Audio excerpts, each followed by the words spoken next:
I got this, guys. Kalma lang tayo, kalma lang. Kalma lang. Yeah. You see it.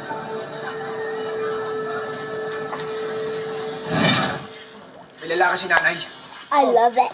Yung tunay na ama ni Tanggol. Ano? Iba kang ama si Tanggol? Kaya maniwala dyan. Sa straw ba? Ang tunay na ama ni Tanggol, si Mang Ribot.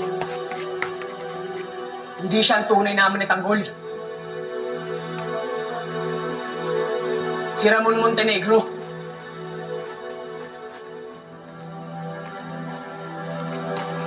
Kaya naman pala demonyo yung Tanggol na yun. Paano? Ako pala ng pinakamalaking kriminal ng Quiapo. Montenegro? Hindi ba yan yung Thank you, Lord. kalaban natin? Oo.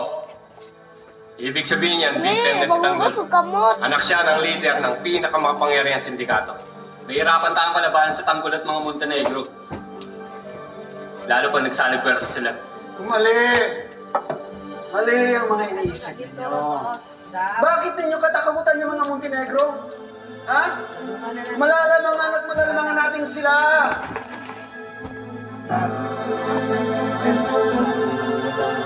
Isa't isa.